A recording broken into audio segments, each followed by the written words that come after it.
Have you ever wondered why you give your best to someone, but in return, you slowly start feeling small, ignored, or even disrespected? Why does it feel like the more you care, the less they value you? And most importantly, why does this pattern repeat itself even when you promise yourself that next time will be different? If you are here, it means something inside you is already tired. Not tired of love itself, but tired of the emotional confusion that comes with someone who pulls you close one day and pushes you away the next. Tired of overthinking simple messages. Tired of waiting for basic respect that should never have to be earned in the first place. And here is the uncomfortable truth most people never hear clearly. You are not just dealing with a person. You are dealing with a pattern. A psychological pattern that silently controls attraction, distance, and respect in relationships. Right now, there is something happening that you may not fully see yet. You are giving consistency, attention, effort, and emotional availability. But the other side is responding with distance, unpredictability, and emotional withdrawal. And instead of stepping back, something inside you pushes you forward even more. You try harder. You explain more. You adjust yourself more. You tolerate more. You wait longer. And slowly, without noticing it, your emotional position in that dynamic starts to weaken. Not because you are not valuable, but because emotional imbalance creates invisible shifts in how respect is experienced. Human psychology is deeply sensitive to energy, boundaries, and emotional positioning. When one person starts over-investing emotionally, while the other remains inconsistent, the brain naturally starts to assign less value to the overgiver, not because they deserve less, but because the dynamic becomes predictable. And predictability without boundaries slowly kills respect. Now, this is where most people get trapped. They think the solution is to give even more love, more patience, more understanding, more explanations, but psychologically, this does not fix imbalance. It deepens it because what you are actually doing is teaching the other person one silent message. No matter how little effort you give, I will still stay, still try, and still adjust. And once that message is learned, respect does not grow. It slowly fades. This is the part that hurts the most because deep down, you are not asking for too much. You are asking for consistency. You are asking for basic emotional awareness. You are asking not to feel like an option in someone's life. But when emotional boundaries are not clearly defined, people unconsciously start operating at the level of what they can get away with. And this is where avoidant behavior becomes especially confusing. One moment they are warm, the next moment they are distant. One moment they seem interested, the next moment they disappear emotionally. And your mind starts chasing answers. What did I do wrong? How can I fix this? How can I get back the version of them I first experienced? But here is what most people miss. You are not chasing a person. You are chasing emotional consistency that was never stabilized in the first place. And in that chase, something important is slowly being lost. Your self-respect. Not all at once, but in small, silent moments. The moment you accept less than what you needed. The moment you ignore how something made you feel just to keep peace. The moment you silence your own emotional truth just to avoid losing someone. And over time, this becomes a pattern that shapes how others treat you. Because people don't just respond to your words, they respond to your emotional standards. If your standards are unclear, inconsistent, or flexible depending on fear of loss, then the relationship starts to reflect that instability back to you. And suddenly, you're in a space where disrespect doesn't come as a shock anymore. It comes as a slow, quiet normal. Not because you allowed it consciously, but because you tolerated it emotionally. And this is exactly where everything can change. Because once you see the pattern clearly, you are no longer trapped inside it unconsciously. You begin to realize something powerful. You don't need to become colder. You don't need to become heartless. You don't need to stop caring. But you do need to stop abandoning yourself in the process of caring for someone else. And this realization alone becomes the beginning of a completely different emotional path. A path where you are no longer reacting out of fear, but responding from awareness. And if you stay with this, what comes next will show you exactly how one simple shift in behavior can completely change how an avoidant person responds to you and why respect often returns only when you stop chasing it. What most people fail to notice in situations like this is that the emotional distance they are experiencing is rarely random. It follows a predictable psychological structure that repeats itself across many relationships. Once you begin to understand this structure, the confusion starts to fade, and what once felt personal begins to look like a pattern that operates independently of your worth. At the core of this dynamic is something deeply embedded in human behavior, the way the mind reacts to uncertainty. When emotional availability is inconsistent, the brain does not interpret it as a lack of interest alone. Instead, it begins to treat it as something to solve. The mind becomes active, alert, and constantly searching for meaning in every small interaction. This creates mental overinvolvement, where attention is no longer peaceful but restless. In stable emotional connections, there's a sense of predictability. You know where you stand, and that stability allows the nervous system to relax. But when connection becomes irregular, the emotional system shifts into a heightened state of awareness. Every message, every delay, every change in tone starts to carry extra weight. Small actions begin to feel significant not because they truly are, but because the mind is trying to fill in the gaps of uncertainty. This is where the hidden cycle begins to form. When someone is emotionally inconsistent, they unintentionally create a rhythm of closeness and distance. The closeness feels rewarding, while the distance creates discomfort. Over time, the mind starts to associate relief with moments of attention and stress with moments of withdrawal. This creates a powerful loop that pulls attention back again and again, even when the experience is not emotionally healthy. Without realizing it, the emotional system becomes conditioned to chase relief rather than stability. In this cycle, the moments of attention feel more intense than they normally would in a balanced relationship. This is because emotional contrast increases perception. When warmth is unpredictable, it becomes more noticeable and more emotionally charged. The brain starts to value those moments more highly, even if they are brief. This creates a subtle dependency on emotional highs that are followed by emotional gaps. What makes this even more complicated is that the person receiving this behavior often begins to adjust themselves to regain consistency. They become more careful with words, more patient with silence, and more flexible with their own emotional needs. Slowly, their internal boundaries begin to shift without them noticing. What once felt unacceptable starts to feel tolerable. What once felt confusing starts to feel normal.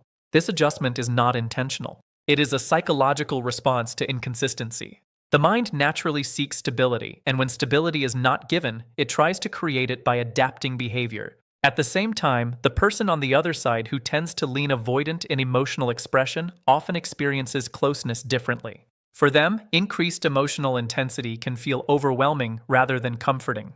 When emotional demands rise, their instinct is not to engage deeper, but to create space. This creates a natural push and pull dynamic where one side moves closer while the other moves away. Neither side is fully aware of how deeply this loop is shaping behavior. It operates below conscious awareness, driven by emotional regulation systems rather than logical decisions. Over time, this pattern creates a distorted sense of balance. The person investing more begins to feel that effort is required to maintain connection. The more they invest, the more they believe stability depends on their actions. This belief slowly shifts their emotional baseline, making them feel responsible for keeping the connection alive. This is where emotional exhaustion begins to form quietly, not from one major event, but from repeated micro-adjustments to maintain connection. Another important layer in this pattern is how attention is distributed. In consistent emotional environments, attention flows naturally, but in inconsistent environments, attention becomes focused on monitoring behavior. Instead of experiencing the connection, the mind starts analyzing it. This constant internal monitoring creates mental fatigue and reduces emotional clarity. As clarity decreases, emotional attachment often increases. This seems contradictory, but it is a well-known psychological response. When understanding is unclear, the mind fills in missing pieces with emotional interpretation rather than facts. This is why confusion can sometimes intensify attachment instead of reducing it. In such dynamics, the idea of earning attention slowly replaces the idea of mutual connection. The relationship stops feeling like a shared space and starts feeling like something that must be maintained through effort. This shift is subtle but powerful enough to change how self-worth is experienced within the relationship. At this stage, many begin to mistake emotional unpredictability for depth. The highs feel meaningful and the lows feel like something to fix. But in reality, this cycle is not depth. It is instability being interpreted through emotional intensity. Once this pattern becomes visible, something important starts to change internally. The focus begins to shift from trying to understand the other person's behavior to recognizing the impact of the dynamic itself. This shift is critical because it moves awareness away from confusion and toward clarity. And clarity is the first point where emotional control begins to return. Because once you see the structure behind the behavior, it becomes harder for it to control your emotional state in the same way. When emotional clarity begins to return, something subtle but powerful starts shifting inside you. You no longer react blindly to every change in behavior. Instead, you start observing. And observation changes everything because it creates space between what happens and how you respond to it. That space is where control begins to rebuild itself. In emotionally unstable dynamics, most reactions are immediate. A message arrives late and the mind reacts. A tone feels cold and the mind reacts. A silence stretches longer than expected, and again, the mind reacts. This constant reactivity creates emotional instability within yourself, even if nothing outside is actually changed in a meaningful way. The nervous system starts living in response mode instead of grounded awareness. But when observation replaces reaction, the entire internal experience begins to shift. You start noticing patterns instead of isolated moments. You begin to see repetition instead of surprise. And once repetition becomes visible, emotional intensity starts to lose its grip. One of the most important realizations at this stage is that behavior often speaks more clearly than words. Promises, explanations, or temporary moments of closeness can feel convincing in the moment, but long-term patterns reveal the actual direction of a connection. When attention is inconsistent, it is not a random mistake. It reflects a deeper comfort level with distance. This is where emotional maturity begins to develop, not through trying harder, but through seeing more clearly. You start to understand that consistency is not something you can negotiate into existence. It is either present or it is not. And when it is not present, effort alone cannot create it. As this awareness grows, your internal responses begin to change naturally. You no longer feel the same urgency to respond immediately to emotional shifts. You no longer feel the need to decode every silence or interpret every small change in behavior. The emotional weight of uncertainty begins to reduce because you are no longer feeding it with constant attention. This creates an important psychological shift. When attention is no longer constantly directed toward unpredictable behavior, emotional attachment starts to loosen its intensity, not because feelings disappear, but because the reinforcement cycle weakens. What once felt consuming begins to feel less controlling. At the same time, your sense of emotional presence becomes stronger. Instead of being pulled into external fluctuations, you begin to stay anchored in your own internal state. This anchoring is not about disconnecting from others. It is about no longer abandoning yourself in response to their inconsistency. In this stage, a critical realization begins to surface. You start to understand that respect in relationships is often shaped more by emotional boundaries than emotional effort. When boundaries are unclear, others unconsciously begin to interact based on what is allowed rather than what is fair. This does not always come from intention, but from learned interaction patterns. When someone notices that emotional effort is always available regardless of their behavior, there is no natural reason for adjustment. The dynamic continues as it is, because nothing in the structure requires it to change. But when emotional availability becomes steady, yet self-respecting, something in the dynamic shifts. It introduces structure where there was once flexibility without limits. This is not about punishment or withdrawal. It is about emotional positioning. When you are no longer overextending to maintain connection, your presence starts to carry more weight. Not because you are doing more, but because you are no longer doing too much. Another important transformation happens internally during this phase.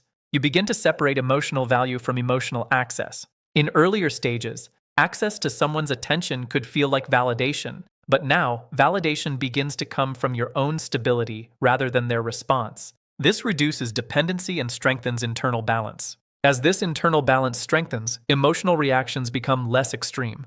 You no longer feel elevated by temporary attention or deeply affected by temporary distance. Instead, you begin to see both as part of a pattern that no longer defines your emotional state.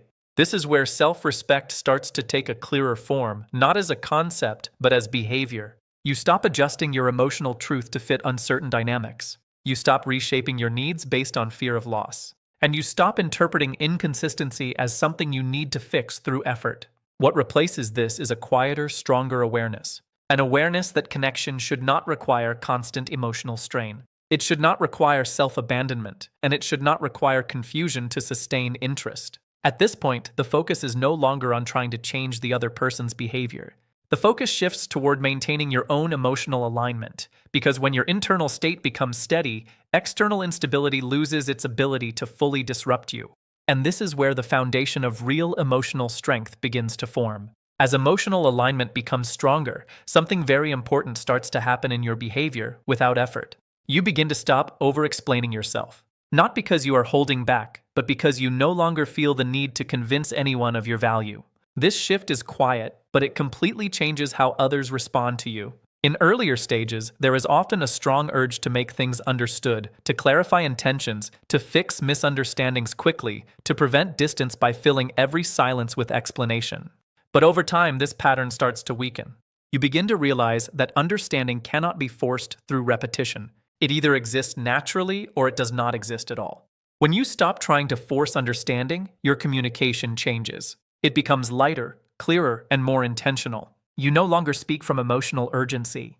You speak from calm awareness. And this change in tone is powerful because emotional energy is often felt more strongly than actual words. At the same time, something shifts in how you perceive silence. Earlier, silence might have felt like uncertainty, rejection, or emotional distance.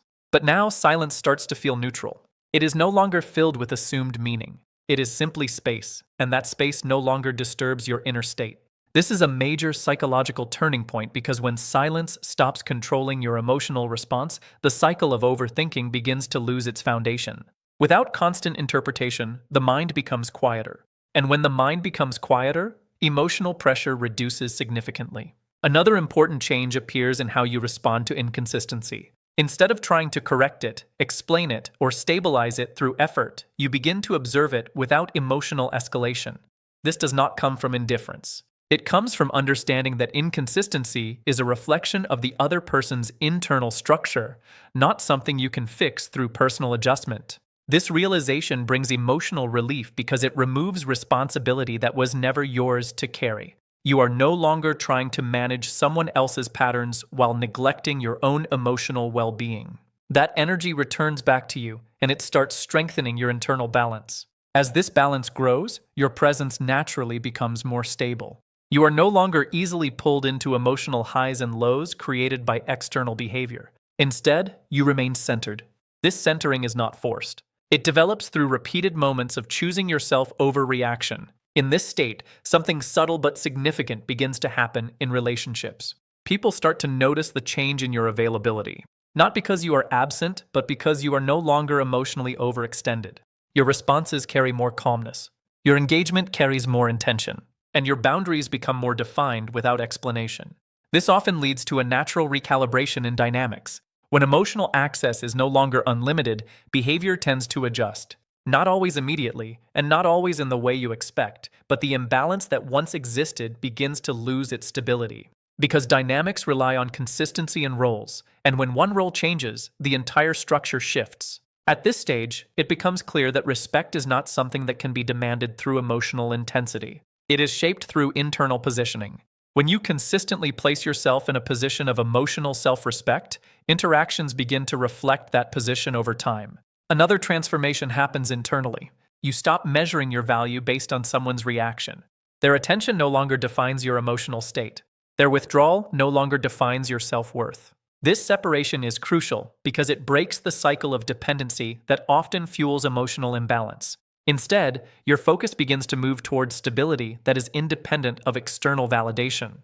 You start valuing consistency in your own behavior more than unpredictability in someone else's attention. This shift creates emotional resilience, which is the ability to remain steady even when circumstances are not. With this resilience, your decisions become clearer. You no longer act from fear of losing connection.